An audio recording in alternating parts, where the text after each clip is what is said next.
오늘 우리가 함께 보는 미가서의 말씀, 이 미가서가 기록되는 말씀의 그 시기는 1장 1절에서 보게 되면 요담 왕, 아하스 왕, 히스기야 왕 시대에 이 미가가 활동했음을 기록해주고 있습니다.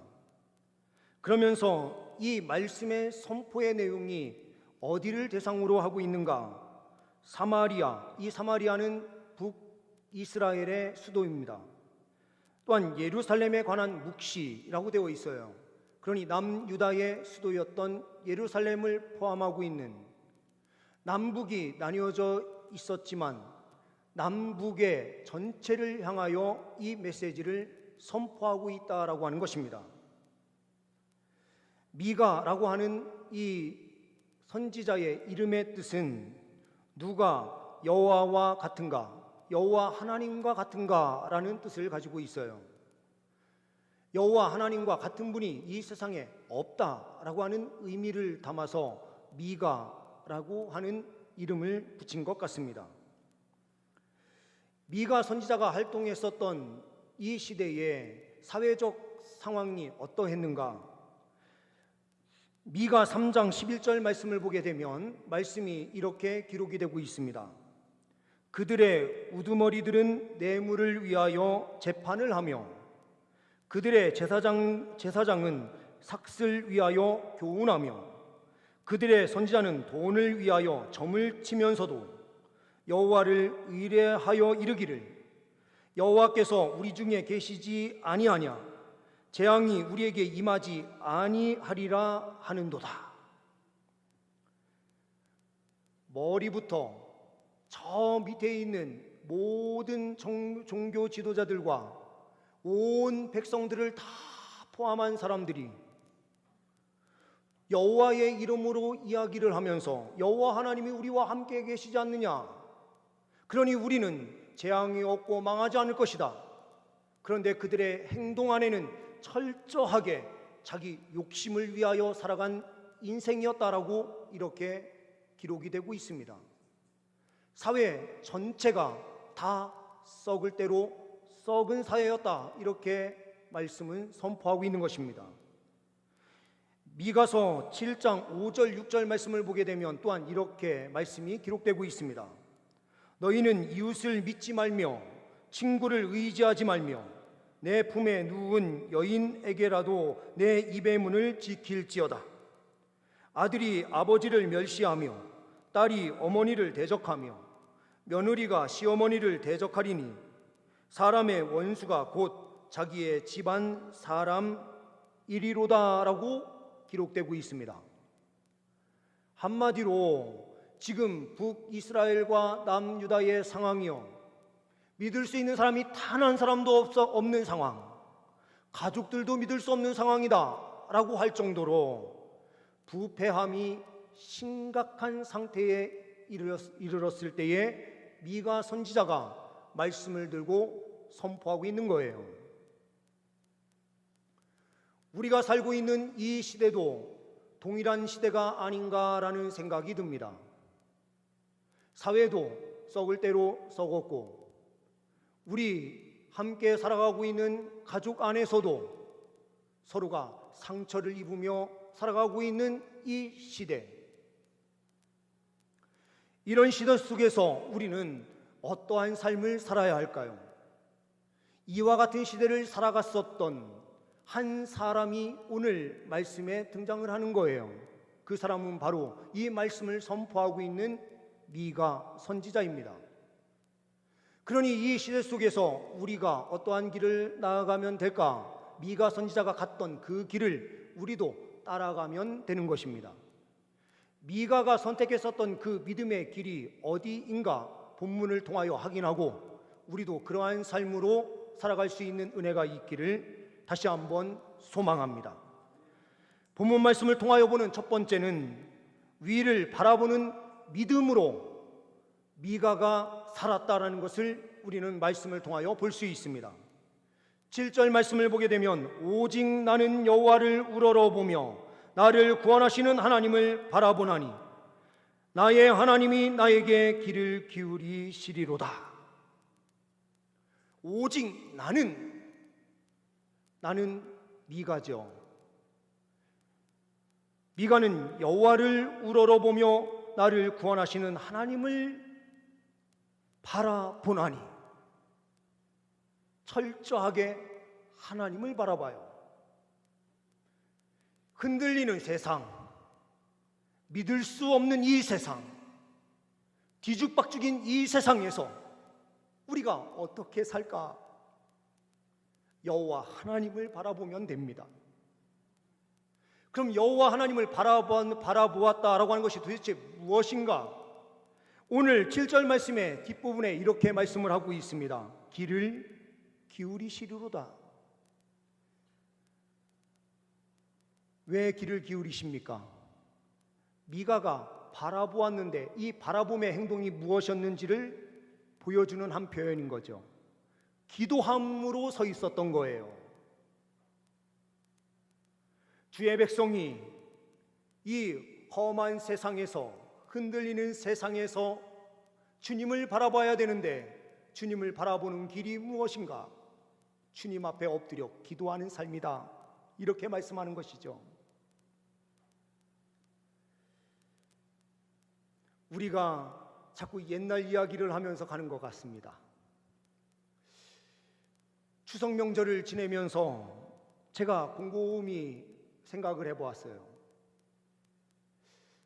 저에게도, 그리고 우리 성도님들에게도 이 추석 명절이 예전과 뭐가 달라졌을까라는 거죠. 우리가 뜨거움을 가지고 있었던 그때 우리는요, 이렇게 긴 명절의 기간에는 뭘 했느냐? 기도원을 찾아갔어요.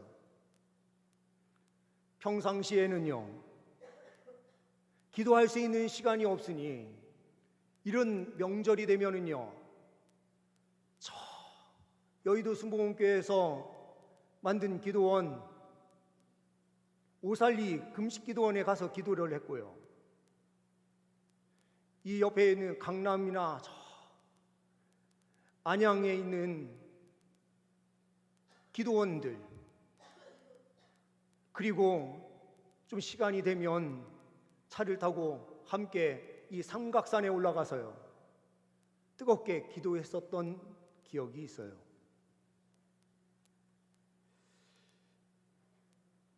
명절은 가족과 함께하는 시간이 정말 중요해요. 하나님께서는 가정을 아주 귀하게 보세요. 주님께서 친히 만드신, 가장 첫 번째로 만드신 그 곳이 어디냐? 가정이에요. 그러니 가정을 주님께서는 귀하게 여기세요. 그러니 가족 식구들끼리 함께 모여서 있는 그것도 귀한 것이다, 이렇게 말씀하신다면 그것도 맞기는 맞아요. 그런데 우리가 아름다운 가정을 이루기 위해서는 하나님 안에서 아름다운 가정을 이루어야 되죠. 옛날 기도원 갈 때 혼자 간 것이 아니고요, 가족 전체가 같이 갔어요. 가족이 가서요, 하나님 앞에 엎드려서 함께 기도했어요. 그런데 저도 마찬가지지만 명절에요, 산에 올라가서 기도하지 않은 지가 진짜 참 벌써 저도 1년 정도 돼가는 것 같아요.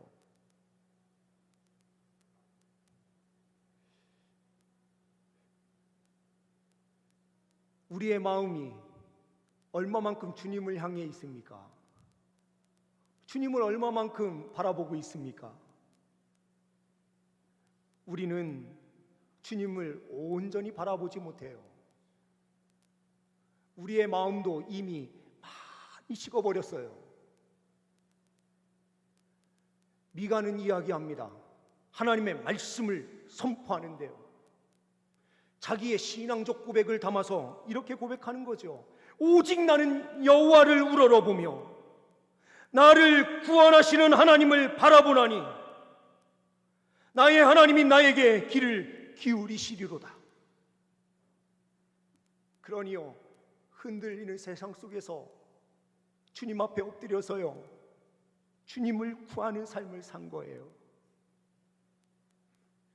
우리가 이 세상에서 승리하는 길은 주님 앞에 온전히 엎드려 나아가는 길 외에는 없음을 우리가 말씀을 통하여 확인하고 더욱더 하나님만을 바라보는 은혜가 있기를 소망합니다. 두 번째로는 미가는 다시 일어서는 믿음이었습니다. 8절 말씀을 보게 되면 나의 대적이여 나로 말미암아 기뻐하지 말지어다. 나는 엎드려질지라도 일어날 것이요 어두운 데에 앉을지라도 여호와께서 나의 빛이 되실 것임이로다. 이 8절 말씀을 가만히 보면은요, 나의 대적이여 이렇게 표현되어 있어요. 나의 대적이여 이렇게 하는 것은 이스라엘 민족을 괴롭히던 열방의 민족들을 뜻해요. 아수르를 의미하고 이집트를 의미해요. 나의 대적이여 나로 말미암아 기뻐하지 말지어다 이렇게 되어 있는데요, 여기에서 나는 그럼 누구인가 라고 할 때에 이것은 이중적 의미를 가지고 있어요. 하나는 이 말을 선포하고 있는 미가를 뜻하는 거죠. 또 하나는 예루살렘을, 이스라엘 민족을 뜻해요. 나의 대적이라고 하는 것은 대적이요 미가를 죽이려고 온 것이 아니라 이스라엘 민족을 망하게 하기 위해서 쳐들어왔던 것이기 때문에 나의 대적이요 이렇게 표현하는 것은 민족을 의미한다는 것을 정확하게 볼 수가 있어요. 여기에서 우리는 무엇을 생각할 수 있습니까? 미가는 이스라엘 민족 나라를요 나하고 별개의 나라로 생각한 것이 아니라 한 몸 하나로 생각한 거죠. 우리가 이 나라 이 민족을 위해서 기도할 때 어떻게 기도해야 하는가? 나만 잘 먹고 잘 살면 끝나는 것으로 생각을 하고요, 나라는 제 3의 것처럼 나와 멀리 떨어져 있는 것처럼 생각하면서 기도할 때가 많아요. 그런데 미가는 나라와 하나 되어 있다는 것을 볼 수 있어요.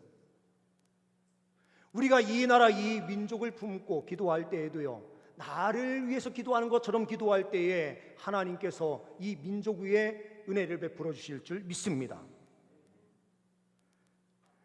나는 엎드려질지라도 일어날 것이요 어두운 데에 앉을지라도 여호와께서 나의 빛이 되실 것이미로다 이렇게 말씀을 해요. 나는 엎드려질지라도, 이 이야기는 뭡니까? 우리가요 넘어질 수 있는 존재다라는 것을 이야기하는 거죠. 우리가 이 세상을 살아가면서요 믿음대로 산다라고 하면서 어느 때는 이렇게 생각할 때가 있어요. 우리는 꺾이지 않는 존재야. 우리는 넘어질 수 없는 존재야. 그런데요, 이 확신도 중요하지만 우리는 넘어질 가능성을 가지고 있는 연약한 존재임을 고백하는 자리에 있어야 돼요. 오늘 말씀 속에서도 미가는 하나님의 말씀을 들고 이 어두운 세상에서 하나님의 말씀을 선포하지만 자기 자신도 넘어질 수 있다라는 것을 인정하고 있는 거죠. 그런데 넘어질 수 있지만 넘어진 자리에서 그대로 주저앉아 있는 신앙이 아니라 어떤 신앙이라고요? 다시 일어서는 신앙이라고요. 우리 그리스도인들이요 하나님 말씀대로 살자 결단을 할 수 있죠. 우리 성도님들 명절에 우리 가족들 만날 때요, 이번에는 절대로 다른 말 하지 말자, 서로 상처 주는 말 하지 말자 결단하죠. 그리고 가서 만나는데요, 대화하다 보면 우리도 알게 모르게 가족들한테 상처를 주는 말을 던질 때가 있는 거예요. 그 넘어진 자리에서요, 나는 안 되나 봐 이렇게 생각하면 됩니까? 우리는요, 실패할 가능성이 있는 존재예요. 넘어질 수 있어요. 그런데요, 그 넘어진 자리에서 그냥 들어 누워 있는 것이 아니라 다시 일어날 수 있는 하나님의 자녀들이라는 것을 우리는 확신해야 되는 줄 믿습니다. 미가도요, 하나님 말씀 전하면서 넘어지고 쓰러질 수 있는 일이 있었죠. 그런데 그는 다시 일어서는 믿음으로 나아갔습니다. 주님의 교회도요, 때로는 풍파를 만나서 쓰러지고 넘어질 수 있어요. 주님의 교회가 문제가 생길 수도 있어요. 그런데요, 주님의 교회는 절대로 망하지 않습니다. 그 이유는 주님께서 주님의 교회를 붙잡고 계시기 때문에 그래요. 진정한 교회인 우리 성도의 삶을 주님께서 또한 붙들고 계시니 우리는 절대로 넘어지지 않는 진정한 은혜로 다시 서게 되는 줄 믿습니다. 세 번째로는 새로운 회복을 향한 믿음으로 미가는 살았다라는 것을 말씀을 통하여 볼 수 있습니다. 11절 이후의 말씀을 보게 되면 이렇게 말씀이 기록됩니다. 내 성벽을 건축하는 날, 곧 그 날에는 지경이 넓혀질 것이라. 그 날에는 아수르에서 애굽 성읍들에게까지, 애굽에서 강까지, 이 바다에서 저 바다까지, 이 산에서 저 산까지의 사람들이 내게로 돌아올 것이나. 여기까지는 주의 백성들을 위한 회복을 선포하는 내용이에요. 그러면서 13절에 그 땅은 그 주민의 행위의 열매로 말미암아 항폐화되리라. 항폐화되는 곳은 어디냐? 이것은 이스라엘 민족이 항폐화된다는 의미가 아니라 이스라엘 민족을 괴롭혔던 모든 사람들이 다 항폐화될 것이다. 하나님의 심판이 있는 그때에 이스라엘 민족은 온전히 회복된다. 회복되는데요, 이전의 모습을 그대로 회복하는 것이 아니라 이전보다 확장된 회복이 있을 것이다, 이렇게 말씀하시는 거예요. 그날의 지경이 넓어진대요. 오늘 12절에서는요, 아수르, 애굽은 어디를 의미합니까? 이스라엘 민족을 중심으로 볼 때에 북쪽 끝이 아수르였어요.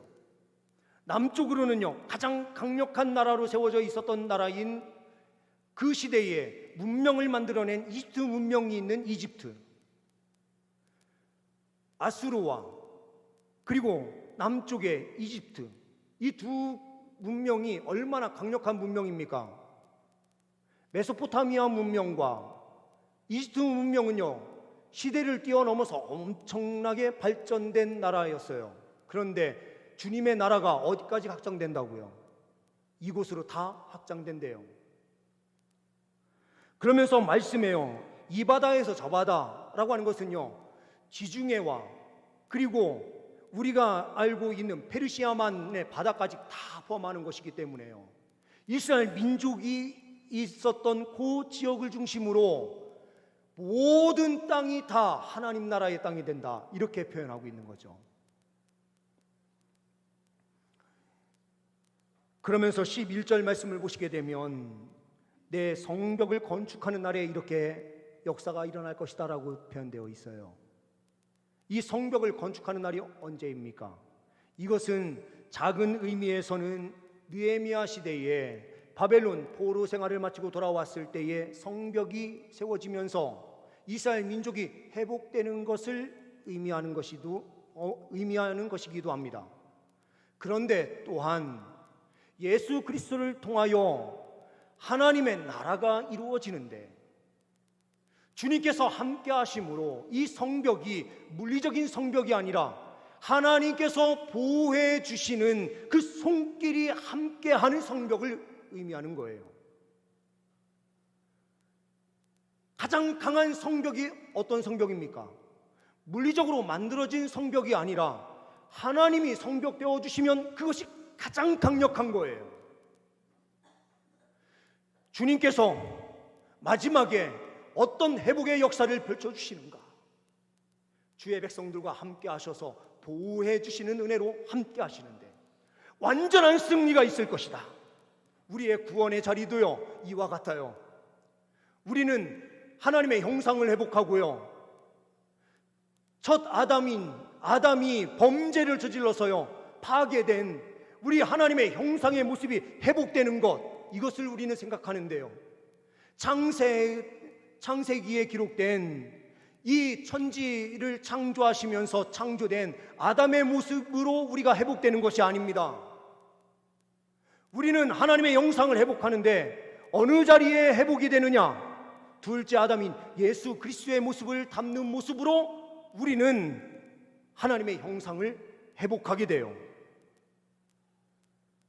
첫 번째 아담은요, 죄로 인하여 쓰러질 가능성을 가지고 있는 자이지만 예수 그리스도는 십자가를 통하여 십자가에서 죽으시고 부활하심으로 죄와 사망의 모든 것을 다 깨뜨리시고 승리하신 승리주이시기 때문에 예수 그리스도의 그 형상을 담는다는 것은 우리는 다시는 죄로 인하여 쓰러지고 넘어질 수 없는 존재로 저 하늘나라에서 주님을 찬송하는 은혜가 있을 것이다 라고 선포하는 거예요.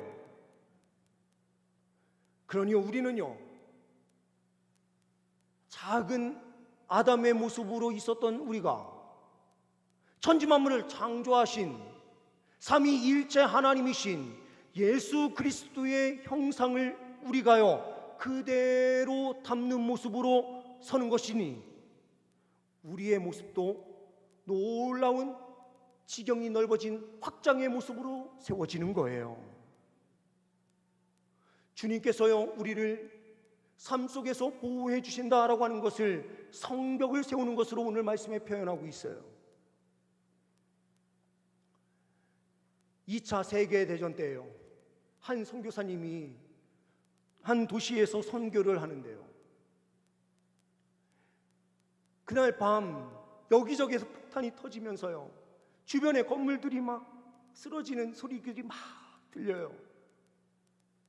그때에 이 선교사님이 선택한 방법이 뭐였느냐? 건물 바깥으로 나가는 것이 아니고요, 그 자리에서 무릎 꿇고요 하나님 앞에 엎드려서 기도하기 시작했어요. 하나님, 주님, 이곳을 통하여 고아를 살리시고 이곳을 통하여 복음이 전파되고 있으니 주님, 이곳을 주님의 그 손으로 보호해 주세요. 기도하기 시작했어요. 여기저기에서 계속해서 소리가 들리고요,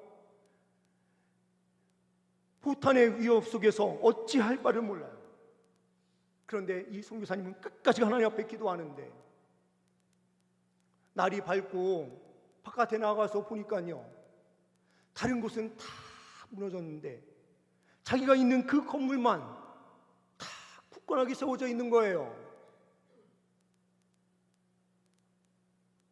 그걸 보면서요 이 선교사님이 이렇게 고백을 해요.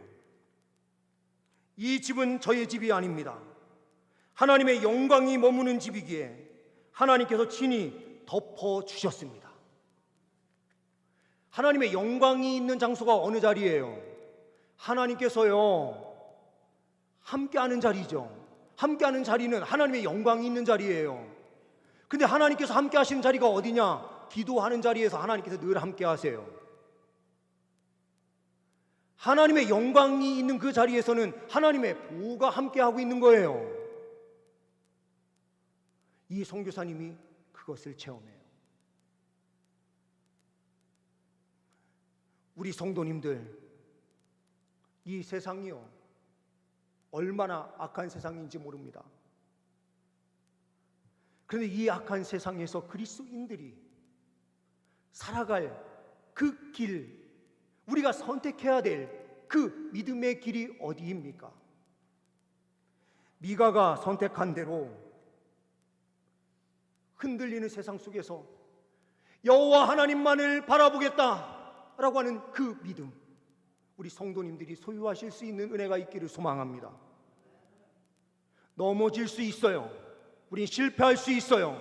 그러나 주 안에 있는 하나님의 백성들은 다시 일어날 수 있는 줄 믿습니다. 그 믿음으로 달려가시는 주의 백성들 되시길 소망합니다. 주님께서는요, 회복시키시는데 그냥 회복시키시는 것이 아니고요, 이전보다도 그 지경이 훨씬 더 넓어지는, 주님의 교회가요 쪼그라들지 않아요. 주님의 교회는 망하지 않아요. 주님의 교회는 주님께서 반드시 책임져 주셔서 확장시켜 주실 것입니다. 그러니 주의 백성들이 이때에 깨어 있어 하나님 앞에 온전한 믿음으로 나아갈 때에 주님의 교회는 더욱더 굳건하게, 한국 교회는 굳건하게, 또한 세계한 주님의 교회는 굳건하게 서서 복음은 끊임없이 이 세상을 살리는 역사로 나아가게 될 줄 믿습니다. 기도하십니다. 주 하나님 아버지, 미가가 선택했었던 그 믿음의 길이 우리의 길이 되게 하옵소서. 주님을 우러러 주님을 바라보는 심령 위에 주님께서 넘치는 은혜로 함께하여 주옵소서. 모든 것이 회복되게 하옵소서. 우리 주 예수 그리스도의 이름으로 기도하옵나이다. 아멘.